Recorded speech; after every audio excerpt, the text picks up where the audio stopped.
So I just want to do a quick review of the Pentel EnerGel Alloy Gel Pen. Obviously, it's a metal pen from Pentel. It's part of the EnerGel series. This is just like the $8 version, whereas this is the standard $1.80 or $2 version.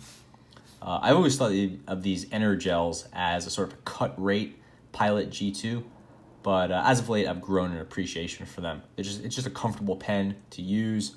I like it in the 1.0 millimeter version. It has this sort of thick tip to it, a thick button to it, which is just a different design, which I appreciate. Comfortable, you can spin it pretty well. Just a nice all-around pen.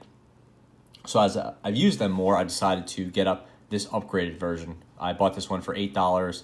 You might find it for like $6 or something on Amazon, and some of the rarer ones go up to like 12 or 13. But anyway, it's a lower priced executive gel pen. And for that extra few dollars, you get a metal button, kind of a premium click to it. It has this like cool little band feature here. It's I guess not my favorite, but it's at least a proof they put some thought into the design. A metal clip, a metal body, metal grip area. It's a little hard to make out this, but it's just it's kind of like a shiny metal that's raised and then a textured below it. It's one piece. It's not two different metals. Then obviously this kind of chromed type highlights, and then a metal tip. So it's definitely a Pentel EnerGel. It shares a lot of the features, same ink cartridge and all that, but it's a little bit nicer. That said, it's not as nice as this Philography, which is also a Pentel EnerGel. This just happens to be like a $20 or $23 one, although you can get it a little bit cheaper now, but call this one a $20 one. And this one moves to a completely redesigned body, the nicer finish, and all the aspects to it are much nicer, and it has a twist action instead of a click action, which is really classy. This one actually uses the needle tip, so it's similar to this Pentel EnerGel needle tip version, which I actually really don't like that much. So I'll set those aside for a while. And just to get back to the EnerGel, it's in this class of that like lower premium or lower level executive pen. So instead of being like a $15 or $20 pen, it's an $8 pen, which I think tends to be a really nice price point. And I like it. It's just nice enough that you feel like you're using something enjoyable and fun to write with, but you don't have to worry about losing a $20 or $30+ pen. I do really like these cheap pens, but sometimes it's nice to have something with a little bit more weight to it, especially if you're going to keep it on your desk. You don't want it to look nice, or just enjoy something on a given day. Just to take it apart, it's a little bit hard to tell how this comes apart. The EnerGels are a little bit strange in that instead of coming apart at the grip area, they come apart here, so at the top of the barrel. So it's the whole setup for the EnerGel, and this isn't spring-loaded or anything. The spring is at the bottom. With this, you could see that clearly this area wouldn't come apart. Maybe you would try it at the tip. Doesn't come apart. And this doesn't appear to be a seam here, but if you give it a turn, you actually see there is a seam, which is actually kind of proof that they did a nice job. And now we can see the tip here. Nicely done. Standard cartridge. And then this is actually spring-loaded here.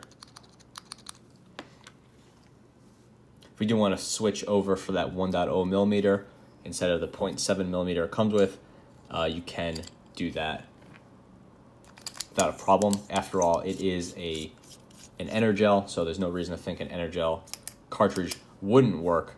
And then I actually prefer it in the 1.0 millimeter, but I know it's not everyone's cup of tea.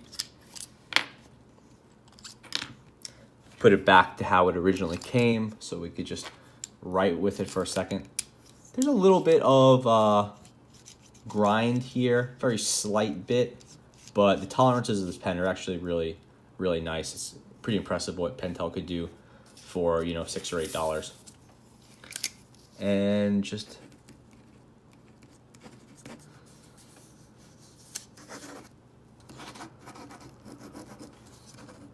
not really much for writing tests, but this is the Pentel EnerGel cartridge, which or refill, which is a very standard refill. Maybe not quite on par with the Pilot G2 as far as like the best possible gel ink, but it's definitely up there. I really do like this. 0.7 is nice, and then 1.0 millimeter is actually quite nice as well. So yeah, that is the Pentel EnerGel Alloy Gel Pen. If you're looking for a sub $10 metal pen, this is pretty much my favorite one right now. I actually prefer it to the Pilot G2. That one, the Premier or whatever it's called. I have done a review on it in the past. It's nice, but it's not weighted as well as this, and they didn't think through what it means to be an upgraded pen. With the Pilot G2, they just got all the parts that were plastic and they turned them metal, which is like fine, but this pen, they actually made some different design decisions, like the improved grip instead of just throwing this plastic grip over a metal body, which is like practical, but it doesn't really transform the pen to the next level the way this does. So I think Pentel really hit the nail on the head with this one. You know, some of the features aren't perfect. This little ring thing isn't great, and I don't really love these little chevrons or slashes or whatever they are. They just don't mean anything to me. But overall, really nice pen, and it's available in some very cool color combinations. I bought it in this silver on silver, or like gray on chrome, whatever you want to call it. But I think I'm going to pick it up in some other versions, just because it is available in some great colors. So yeah, if you're looking for a great pen under $10, this is one of the top ones in my estimation. Check back for a roundup of these executive style or lower level or cheaper executive style pens. Thanks for watching.